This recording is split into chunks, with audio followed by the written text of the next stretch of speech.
ప్రభు సేవ చేస్తున్న దైవజనులు పాస్టర్ యాకోబు గారు వారి యొక్క జీవిత సాక్ష్యాన్ని ఈ యొక్క వీడియోలో పొందుపరచడం జరిగింది. వీరు వినుకొండ పరిసర ప్రాంతాల్లో దేవుని చేత వాడబడుతున్న దైవజనులు. 40వ ఏట ఎయిడ్స్ అనే భయంకరమైన వ్యాధి సంక్రమించి చావు బ్రతుకుల మధ్యలో ఉన్నప్పుడు ప్రభు ప్రత్యక్షమై ఆయన్ని ముట్టి బాగు చేసి తన సేవకు పిలుచుకొని ఈ రోజున దేవుని యొక్క పరిచర్య చేస్తూ అనేకులకి ప్రభు యొక్క సువార్తను ప్రకటిస్తూ దేవుని సేవలో ముందుకు వెళ్తూ ఉన్నారు. వారి జీవితంలో జరిగిన దేవుని యొక్క కార్యాలను, అద్భుతాలను మీకు వివరిస్తారు. తప్పకుండా ఈ యొక్క వీడియోని ఆఖరి వరకు కూడా వీక్షించండి. ఈ యొక్క వీడియో వీక్షించి ఆయన జీవితంలో దేవుడు ఏం చేశాడు అనేది మీరు తప్పకుండా తెలుసుకోవాలి. ఎందుకనగా ఎయిడ్స్ అనే మరణకరమైన రోగంలో నుండి దేవుడు స్వస్థపరిచారు. అలాగే దొంగతనాలు చేసుకుంటూ లోకంలో తిరుగుతూ భయంకరమైన వ్యక్తిగా ఉన్న అతన్ని దేవుడు ఎలా మార్చాడో, ఎలాగా దేవుళ్ళకు వచ్చాడో, ఎలాగా దేవుని యొక్క పరిచర్య చేస్తున్నాడో, నేడు అనేక జనులకి దేవుని యొక్క వాక్యాన్ని ప్రకటిస్తూ దేవుని యొక్క పరిచర్యలు ఎలా ముందుకెళ్తున్నాడో ఈ యొక్క వీడియోలో మీరు తెలుసుకోనండి. తప్పకుండా ఈ యొక్క వీడియోని ఆఖరి వరకు కూడా వీక్షించండి. ఈ వీడియోని లైక్ చేయండి, షేర్ చేయండి, అలాగే సబ్స్క్రైబ్ చేయండి, కామెంట్ చేయండి. యేసయ్య నన్ను బాగు చేస్తాడని. ఇప్పుడు వారి యొక్క సాక్ష్యాన్ని వారి మాటల్లో మనం విందాము. ప్రభువైన యేసుక్రీస్తు నామములో మీ అందరికీ నా హృదయపూర్వక వందనాలు. నా పేరు యాకోబు, పిక్కమండ. నేను ఈ పిక్కమండ. నా సాక్ష్యం ఏంటంటే, నాకు భయంకరమైన వేడ్స్ వ్యాధి వచ్చింది. నేను ఎన్నో మందులు మింగా, చాలామంది వేడ్స్ వ్యాధి వచ్చింది, చాలామంది చచ్చిపోతున్నారు. భయంకరమైన జబ్బు అది సామాన్యమైన జబ్బు కాదు, కానీ భయంకరమైన జబ్బు. చాలామంది అస్థిపంజరాలు అయిపోతున్నారు. ఎముకలలో అస్థిపంజరాలు చూసి ఆ విధంగా ఎముకలలో అస్థిపంజరాలు అయిపోతున్నారు. నాకు భయం వేసేది. నాకు రోగం వచ్చింది కదా, ఎయిడ్స్ వ్యాధి వచ్చింది కదా, నాకు చాలా భయం వేసేది. నేను ఇష్టం వచ్చినట్టు తిరగబట్టే కదా, బాహ్య వరుస లేకుండా తిరగబట్టే కదా, చిన్న పెద్దలు తిరగబట్టే కదా ఈ జబ్బు నాకు వచ్చేసింది. నేను ఎందుకు బ్రతకాలా వచ్చింది. ఎయిడ్స్ వ్యాధి వచ్చిన తర్వాత అది నేను చీడాల ప్రాణమే వెళ్తున్నాను. చీడాల ప్రాణమే వెళ్తున్నప్పుడు ఫస్ట్ చెల్లుపేటలో ఫస్ట్ సినిమా చూశాను. ఆ సినిమాలో ఒక అమ్మాయిని సెట్ చేసుకున్నాను. అమ్మాయి సెట్ చేసుకుని మార్పులు చేసుకుని మార్పులో రాత్రి గడిపాను. మార్పులో రాత్రి గడపంలోనే ఆ మార్పులో రాత్రి అంతా గడిపిన ఆ అమ్మాయితో ఉన్నాను. ఆ అమ్మాయితో అంటే నేను ఇంటికి వస్తున్నప్పుడు నాకు అర్థం కాలేదు. అర్థం కాక ఒక నెల ఉన్న తర్వాత నా ఒంట్లో ఒక మార్పు వచ్చేసింది. ఒక నెల ఉన్న తర్వాత ఒంట్లో మార్పు వచ్చేసిన తర్వాత ఇదేం తేడాగా ఉన్నది, నా ఎందుకు ఇట్లా తేడాగా ఉన్నదని నేను హాస్పిటల్కి పోయాను. హాస్పిటల్కి పోతే మేజర్మెంట్ హాస్పిటల్ పోయినప్పుడు అని అదేం చేస్తారు నీకు మందులు, అదేం చేస్తారని మందులు ఇచ్చాడు. ఆ మందులు ఇస్తే మందులు తిన్నాను, కానీ నాది మందులు వేసుకున్నాను, కానీ ఆ మందులు నాలో పనిచేయట్లేదు. ఆ మందులు మా మందులు పనిచేయట్లా. ఆ మందులు పనిచేయకపోయాకే ఇంకా అప్పుడు నెల గడిచిపోతున్నాయి. మందులు వేసుకున్నాను, కానీ రాత్రి నిద్ర పట్టదు. ఒళ్ళంతా కూడా మంటలు వస్తాయి, కళ్ళంతా మంటలు వస్తాయి, చాలా మంటలు వస్తాయి. నాకు చాలా మంటలు వస్తాయి, కళ్ళన్నీ మంటలు వస్తాయి అన్నమాట. ఇంకప్పుడు నాకు ఇంకా ఒళ్ళంతా మంటలు వస్తున్నాయి, పోసుకొని అచ్చగా ఉంటాయి, ఒళ్ళంతా మంటలు వస్తున్నాయి. ఇంకా ఇదేంటప్ప, ఈ జబ్బు ఏంటప్ప నాకు అర్థం కాక వినుకొండ చెన్నాగడ్డ హాస్పిటల్లో పరీక్ష చూపిస్తే అది ఎయిడ్స్ వ్యాధి అని అర్థమైపోయింది. చెప్పేసి ఎయిడ్స్ వ్యాధయ్యా అని చెప్పేశాడు. వాళ్ళు చెప్పలేదు, కానీ పక్కలు అవి రాసి చెప్పారు. నాకు చదువులేదు, ఏం లేదు. నాకు ఏం మోటాడు అనమాట, పామాడు. అందుకని బైబిల్లో ఒక మాట అంటాడు, మోటాడు అంట సమస్తం నమ్మేస్తాడంట. అట్లా నేను కూడా నమ్మాను. వేరే వాడు చదివినాడు ఎయిడ్స్ వ్యాధయ్యా అని చెప్పాడు. ఇంకప్పుడు నేను గడ్డలు చెప్పుకోవడానికి షాప్కి వెళ్ళాను, మంగళ షాప్కి వెళ్తున్నా. గడ్డలు వేస్తున్నాకే రక్తంలో నీళ్ళు వస్తుంది. అప్పుడు నేను భయపడ్డాను. అమ్మో, ఇదే కావాలి ఎయిడ్స్ వ్యాధంటే అని భయపడి నేను చాలా డబ్బులు ఖర్చు పెట్టాను. ఖర్చు పెట్టిన తర్వాత శ్రీశైలంలో పెదకంచెలో ఒక అతను జొల్పాల డాక్టర్ అని అతను మందులు ఇస్తున్నాడు. అతను మందులు ఇస్తుంటే ఇక్కడ మా ఊళ్ళో ఒక అమ్మాయి ఉంది. ఆ అమ్మాయి మన్నకు బాగైందన్నా, ఎయిడ్స్ వ్యాధి మన్నకు బాగైందన్నా, ఆ జొల్పాల డాక్టర్ నేను బాగు చేస్తాను, ఎవరు లేరు, నాన్నైతే మందులు ఇస్తే బాగు చేస్తాడని చెప్పాడు. నేను నమ్మి ఆ జోపాల డాక్టర్ కాడికి శ్రీశైలం పోయా. ఒక రోజంతా ఎత్తికాను. ఆయన ఎక్కడ ఉంటాడు, ఏ ప్రాంతంలో ఉంటాడో నాకు అర్థం కాలేదు. మళ్ళీ వచ్చి అడ్రస్ సరి కనుక్కొని ఇంటికి వచ్చి మళ్ళీ ఒక రోజు ఆగి మళ్ళీ అడ్రస్ కనుక్కొని నేను ఆ జోపాల డాక్టర్ కాడికి వెళ్ళాను. ఆ జోపాల డాక్టర్ కాడికి వెళ్ళిన తర్వాత చూస్తే బేట్స్ లాగా కన్ఫర్మ్ అయింది. అతను 15 రోజులకి ఆయన 6-7 వేలు తీసుకుంటాడు. మందు ఇస్తే 15 రోజులకి 6-7 వేలు తీసుకుంటాడు. ఇద్దరం పోయి పరీక్ష చేయించుకున్నాం. నాకు నా భార్యకి ఇద్దరం కూడా పోయి పరీక్ష చేయించుకున్నాం. పరీక్ష ఇద్దరికి ఉన్నది. అప్పుడు నేను ఇద్దరం కూడా అక్కడ నా మందులు తిన్నా. అక్కడికి పోయే వాళ్ళు అంటారు కదా, అన్న ఇక్కడ నువ్వు మందులు తిన్నావు కదా, ఇటు దొంగోడన్నా, వాడి వల్ల ఏం కాదన్నా, ఇక్కడ వచ్చిన వాళ్ళందరూ చనిపోతున్నారన్నా అని వాడు చెప్పేశాడు. ఇక నాకు ఒక ఆలోచన వచ్చింది. నేను దొంగోడు కదా, నేను దొంగతనాలు కూడా చేశాను కదా, దొంగలతో కూడా తిరిగాను కదా, మటలకి డబ్బులు తీసుకోవడానికి కూడా డబ్బులు కూడా తీసుకున్నాను కదా, మటలు చేయడానికి కూడా డబ్బులు కూడా తీసుకున్నాను కదా. ఈ పాటు చెప్పి ఎందుకు నాకు, నేను చీరాల్లో ఉన్నప్పుడు నేను అక్కడ దొంగలతో సెగ్మెంట్ ఎట్లతో దొంగతనాలు పోయాను, అక్కడ దొంగతనాలు కూడా చేశాను, వాళ్ళతో పోయాను. ఎందుకంటే నా పేదల పాట నడిపించింది. వాళ్ళతో దొంగతనాలు పోయాను, వాళ్ళు నన్ను ఆ విధంగా నడిపించారు. ఆ తర్వాత పరాట్లో ఒకటే ఆలోచించుకున్నా, నా జీవితం ఎందుకు పాడు జీవితం ఎవరి కోసం జీవించాలి, దేనికోసం జీవించాలా? ఇది భయంకరమైన వ్యాధే. ఇది మామూలు మంచి వ్యక్తులకు వచ్చే జబ్బు కాదే, ఇది తిరుగుబాటుకి వ్యభిచారికి వచ్చే జబ్బే. ఆ జబ్బు నాకు వచ్చిందే అని చెప్పి నేను చాలా భయపడిపోయా. ఎందుకంటే ఆ జబ్బు ఎలాంటిదంటే ఉల్లాక మంటలు వస్తాయి, రాత్రులు నేను నిద్ర ఉండదు, మన గొడ్డెత్తినట్లుగా శరీరం అంతా దాడిస్తూ ఉంటాను అనమాట. చాలా బాధ, రాత్రి నిద్ర ఉండదు, ఒళ్ళు మంటలు వస్తాయి బాగా. నేను ఆ డబ్బుకి వేరే వాళ్ళు పోయి ఒక 7 రూపాయల డబ్బులు ఏమని అడిగితే వాళ్ళు అన్నారు కదా, నాకు ఒక్కళ్ళు ఒక రూపాయి సోడి పెట్టలేదు. ఎవరిని అడిగినా నాకు డబ్బులు పెట్టలేదు, డబ్బులతో పెట్టలేదు. ఇప్పుడు ఆ మందులు తిన్న తర్వాత అన్నా చనిపోతున్నారు అన్నాడు.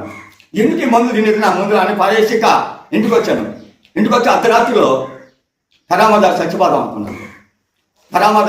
అనుకుని పరామద తెచ్చుకున్నాను. ఆ రోజు తాగాను, ముందాగిన తర్వాత చచ్చిపోతాను. ఇప్పుడైతే నన్ను హాస్పిటల్ తీసుకెళ్ళి బాగు చేస్తారు, ఎవరొకరు డబ్బులు వేస్తారు, ఎవరొకరు తీసుకెళ్ళి బాగు చేస్తారు కదా. నడిచేటప్పుడైతే ఎవరు బాగు చేయడు కదా. దేనికోసం నేను జీవించాలి, దేనికోసం బ్రతకాలా? నేను దొంగోడుగా తిరిగాను, దొంగలతో స్నేహం చేశాను, దొంగోడని పేరు తెచ్చుకున్నాను. రవితో తిరిగి మటలకి డబ్బులు కూడా తీసుకున్నాను మటలు చేయడానికి. అయితే మటలు చేయలేదు కానీ మటలు డబ్బులు తీసుకున్నాను. అసలు దేనికి బ్రతకాలి నేను? పిల్లానికి ఎచ్చలు విడిగి తిరిగాను, వాయవాసు లేకుండా తిరిగాను, నీచుడిగా తిరిగాను, ఎందుకు పనికి రాకుండా ఉన్నాను. ఎవరి కోసం బ్రతకాలా? ఒక అనామకుడిగా ఉండా, దిక్కు లేనివాడిగా ఉండా, యోగత్తి లేనివాడిగా, దిక్కు లేకుండా అనామకుడిగా ఉండా. సరే మంచం కూడా పొడుకోవడానికి సరే మంచం కూడా లేకుండా ఉన్నాను. అంత పేదలకు ఆనందించాను నేను. బాధ ఎడిదోడిపోతున్న వ్యాధి నన్ను కృంగదేస్తుంది. అసలు దేనికోసం బ్రతకాలి, దేనికోసం నేను భూమి మీద జీవించాలా నేను అనుకున్నాను. ఎవరి కోసం బ్రతకాలి, దేనికోసం బ్రతకాలా అని అనుకున్న తర్వాత ఎందుకు బ్రతకాలా, దేనికోసం బ్రతకాలా? ఎట్లా చచ్చిపోతాం, సీక్రెట్ మంచంలో ఉంటాం, పొల్లైపోతాం, అష్టపని అయిపోతాం, దేనికి పనికి రాకుండా పోతాను. నన్ను ఎవరు చూసేవాడు ఉండడు, మమ్మల్ని ఎవరు దగ్గరికి తీసేవాడు ఉండడు. ఆ ఎయిడ్స్ ఆ జబ్బు వచ్చినప్పుడు ఆ జబ్బులో అబ్బా వాడికి జబ్బు వచ్చిన ఎయిడ్స్ వచ్చిన వాడిని అబ్బా వాడి పాపిడా తిరమార్పుడా అని రకరకాలుగా ఆలోచిస్తారు. నేను ఎందుకు జీవించాలని పరామర్శ తెచ్చుకున్నాను. పరామర్శ చేసుకొని తాగి చచ్చిపోదాం అనుకున్నాను. పరామర్శ తెచ్చుకున్నాను. మందు చేసుకున్న బ్రాండ్ చేసుకొని మా రెడీ. అంటే ఇప్పుడు దాకా చనిపోతే ఇప్పుడు దాకా నన్ను హాస్పిటల్ తీసుకెళ్తారు కదా మా వాళ్ళు అంతా కూడా. ఇప్పుడు దాకా చచ్చిపోయినాక హాస్పిటల్ తీసుకెళ్తారు. నడియామైతే రైతులో 10-12 గంటలప్పుడైతే ఎవరు చూడదు కదా, చాటుగా వెళ్ళిపోతాం కదా, అసలు మనమే వెళ్ళిపోతాం, ప్రాణం వెళ్ళిపోతుంది కదా. అప్పుడే దాకా చచ్చిపోవాలని ఆగి సాయంకాలం దాకా ఆగి మందు వేసుకొని కరామా తెచ్చుకొని అది పెట్టుకున్నాను. అది పెట్టుకునే తర్వాత రాత్రిలో 10-10:30 ఎందుకో అనుకో ఆలోచన వచ్చింది. యేసుప్రభు బతికేస్తాడంట కదా, యేసుప్రభు బాగు చేస్తాడంట కదా. ఒకసారి చెప్పుకుని మన బాధలని చిన్నగా అటు కూర్చున్నాను. అటు కూర్చున్న తర్వాత యేసయ్యా నేను దొంగనయ్యా, యేసయ్యా నేను ఏమి ఇచ్చానయ్యా, నేను ఒక నీచునయ్యా, పనికిరానునయ్యా, తెల్లానికో ప్రేమా, తాడు తమ్మే లేకుండా ప్రేమా, అయ్యా పెద్ద చిన్న తాడు తమ్మే లేకుండా ప్రేమా, ఏ విచారమైన పాడాలోచనలా నేను చేసిన పాపు నన్ను పట్టుకుందయ్యా, నేను పాపినయ్యా, నీ చిత్తమైతే నన్ను బ్రతికించయ్యా, నీ చిత్తమైతే ప్రేమా అని నేను కన్నీరు వేస్తా బాగా ఏడుస్తున్నా. అబ్బా ఎట్లా ఏడ్చినా రాత్రి నేను ఆ విధంగా ఏడ్చాను. అంతగా పశ్చాత్తాత్మ ప్రభు దేవుడు నాకు అనుగ్రహించాడు. మొత్తి బెల్ల మిగిన నిద్ర బాటదు. రాత్రి మంచి నిద్రనిచ్చాడు. ఏ కొందానో కాలు చూపిస్తున్నాడు, ఇద్దరేమో అట్లే తిరుగుతున్నారు. అటు నుంచి పోలీసులు వ్యాన్ అవుతుంది. నేను అటు తెల్లటి గొడ్డ కట్టుకొని కూర్చున్నా. వాడు ఏం చేశాడు, ఏమన్నాడు, ఆ పోలీసులు వ్యాన్ చూసి నా మీద వచ్చి పడ్డాడు. రక్తమస్యమంతా గొడ్డలు ఉన్నాయండి, రక్తమస్యమంతా గొడ్డలు అయింది. ఇంకా అక్కడి నుంచి చనిపోవాలని కాలొచ్చింది. సౌదపాలెం పోయాను పచ్చామాట కట్టుకోవాలని. సౌదపాలెం పోతే అక్కడ వాళ్ళు ఇస్తామని వాళ్ళు ఎగ్గొట్టారు. మళ్ళీ ఎంపరాల బ్యాగ్లకు పోయాను. ఎంపరాల బ్యాగ్ పోయి మనకేశ్వర బ్రాహ్మణ దగ్గరికి పోయాను. మనకేశ్వర బ్రాహ్మణ దగ్గరికి పోయిన తర్వాత నిమ్మకాయ ఈ బూది గుడ్డను బేదాక్షరాలు రాసిన ఒక గుడ్డ 3 ఇచ్చాడు. నేను ఇంటికి తీసుకుని వచ్చి నెక్స్ట్గా మేమంతా పచ్చాపానికి వెళ్ళాం కదా, మేమంతా నెక్స్ట్గా ఉంటాం. పెద్ద ఇల్లు ఇచ్చాడు. ఇంట్లో మేమంతా కొనుక్కున్నాం, బాగులు పడుకున్న తర్వాత నేను శుభ్రంగా స్నానం చేసుకుని మళ్ళీ ఉతికిన బట్ట వేసుకొని ఈ బుద్ధి బొట్టు పెట్టుకొని ఈ బుద్ధి నోట్లు వేసుకొని పడుకున్నాను. యేసు ప్రభు 2 గంటలు ఆ సమయమున నా గదిలోకి వచ్చాడు. నాకు నిద్ర పట్ల మాగన్నుగా నిద్ర పట్టింది. నేను నిద్ర పట్టుకుని ఎవరు నా గదిలోకి వచ్చాడు అని నుంచి లేచి చూడటానికి నేను ప్రయత్నించి లేచి లేబర్కి పెద్ద ఎత్తు కనపడి వెళ్ళిపోయాడు. అప్పటికి నా వయసు ఎంత ఉంటుందంటే 40 సంవత్సరాలు. అప్పుడు 40 సంవత్సరాలు, ఇప్పుడు 70 సంవత్సరాలు ఉన్నాయి. అప్పుడు 40 సంవత్సరాల వయసులో అన్నమాట ఆ రోగం వచ్చింది. కానీ ఇంక నేను ఆ తర్వాత ఆ దర్శనం చూసిన తర్వాత పచ్చాపని అయిపోయింది. ఇంటికి వచ్చాం. వెళ్ళకేసి నేను సాంఘిక నాటకంలో వెళ్ళకి వేసిన తర్వాత మా ఇంటి దగ్గర చెన్నాకోబు మా తమ్ముడని చెన్నాకోబు అన్నాడు. మా తమ్ముడే కావాలా? మా తమ్ముడు అన్న కాకాంపాడు పోతే రోగులు బ్రతుకుతారు అంటన్నా అని చెప్పాడు. కాకాంపాడు పోతే రోగులు బ్రతుకుతారన్నా అని చెప్పేళ్ళకే పాదం పాని కాకాంపాడు పోయాం. కాకాంపాడు బాంగులోనే కాకాంపాట్లో ప్రభు మరి అక్కడ నేను ప్రార్థన చేస్తుని కూర్చున్నాను. వచ్చిరాని ప్రార్థన కూడా సైడ్ నడవదు. కూర్చున్న తర్వాత మరి దైవశాఖలు వాక్య ఉపదేశం చేస్తున్నప్పుడు ఆయన మాట్లాడుతున్నప్పుడు మైక్రోసాఫ్ట్ వార్త 5:25 మాట్లాడుతున్నాడు. ఆ 12 ఏళ్ళ నుంచి రక్తక్షామం కలిగి ఆమె బాధపడిపోతుంది. ఎన్నో హాస్పిటల్ జరిగింది, ఎన్నో తిప్పలు పడింది. ఆమె ఎక్కడ నివారణ కాలేదు.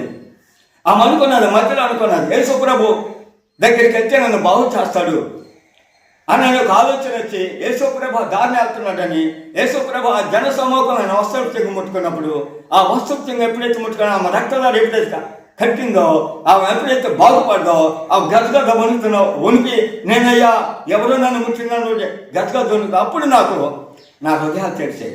నేను ఒక పామర్ని, నేను విద్య లేనివాడిని, చదువు సంధి లేనివాడిని, ఏం మాట్లాడాలో తెలియదు. అన్నీ ఎవరైనా చెప్తే అన్నీ నమ్మేస్తే అంత మూర్ఖుడు అనమాట. తెలియదు. కొట్టేవాడిని కొట్టమే మెయినంచెలో ఉంటుంది. దొంగతనాన్ని పోయినా కూడా మెయినంచెలో ఉండేవాడిని. అందరూ బాగానే లెక్క చేస్తారు. అప్పుడు ఆ వాక్యం చెప్తున్నప్పుడు నా హృదయాలు తెరవబడ్డాయి. ఇంకా ప్రభు ఏం చేశాడంటే నాకు గొప్ప రక్షణ అనుభవించాడు. అదే కాకాని పడబోతున్నప్పుడు మాకు ఒకరోజు సోమవారం పోయి ఇంటికాడ అక్కడ రాత్రి సోమవారం పోయి వచ్చాను, ఇంటికి అడుగునుకున్నాను. ఒక కాలు చూపిస్తాడు, పెద్ద ఆ మందిరం అటుపక్క జనం ఉన్నారు. ఆయన నాతో మాట్లాడుతున్నాడు. ఇంకా ఆయన నేను హత్తుకున్నాను. మరి అట్లా హత్తుకున్నాదో నేను కూడా ఆయన హత్తుకొని ఆయనతోనే నడుస్తున్నాను. ఆయనతో నడుస్తా, ఆయనతో ఉంటా. 18 సంవత్సరాలు వ్యవసాయ వయసులో నేను విశ్వాసకుండా చదువులేదు. నాకు ప్రభు దర్శనాలు చూపిస్తున్నాడు. ఆయన హస్తాలతో నన్ను ముట్టాడు. ఇంజక్షన్ లేకుండా నన్ను బాగు చేస్తాడు ఆయన. ఇంజక్షన్ కానీ ఏం లేదు. నేను పామని విచ్చలేను అని, చదువు సంజలేను అని నాకు తెలియదు. అసలు నాకు తెలియదు. నేను అపాయకుడిని. నన్ను ప్రభు బాగు చేశాడు. ఓసన మేసులో చేస్తాడు. ఓసన మేసులో 18 సంవత్సరాలు నేను ఆడ విశ్వాసంగా ఉన్నాను. అయ్యా నన్ను సాగు పంపిండయ్యా అని అంటే వాళ్ళు చదువు లేని వాళ్ళు పంపించలేదు. చదువులేదు అని వయసు వచ్చేయిందని అంత ఉద్దేశం వాళ్ళు నన్ను పంపించారు. 18 సంవత్సరాలు చేశాను అక్కడ విశ్వాసంగా. నన్ను వాళ్ళు పంపించలేదు. బయటకు వచ్చాను, స్వార్థ పాడేస్తున్నాను. కరపత్రాలు పంచడం ఎట్లా స్వార్థ పాడేస్తా దేవుడు ఒక చిన్న మందిరం ఇచ్చేసాడు. మందిరం ఇచ్చేసి కొన్న సంవత్సరాల నుంచి సేవ చేసుకుంటా, కరపత్రాలు పంచుకుంటా, దేవుడి సేవలో కొనసాగుతా ఇట్లా కొనసాగి వెళ్ళిపోతాను. దేవుడు నన్ను సంపూర్ణ స్వస్థపరిచినాడు. దేవుడు ఏమైనా సరిగలడు. ఆయన చేసే దేవుడు. ఆయనకు అసాధ్యం అనేది ఏది లేదు. తాగుబోతులు కానీ, ఎత్తిచాడు కానీ, విద్యార్థులు కానీ ప్రభు మార్చే దేవుడు. ఆయనకి అసాధ్యం అనేది ఏది లేదు. ఆయన సమస్తను చేయగల దేవుడు. సమస్తాన్ని కూడా చేయగలడు. నా జీవితాన్ని మార్చాడు. నా జీవితం సంపూర్ణంగా మార్చింది దేవుడు. మిమ్మల్ని మార్చడా? దేవుడు మారుస్తాడు. ఆయన మార్చి ఎప్పుడైతే మనం లోబడి ఎప్పుడైతే మనం తగ్గించుకుంటాం, ఆయన పాదాల దగ్గరికి వస్తామో వాళ్ళ కనికరించే దేవుడు, ఆయన కాపాడే దేవుడు. ఈ 4 మాటలు ప్రభు ఎన్నికట్లో దీవించబడిన గాక. ఆమేన్.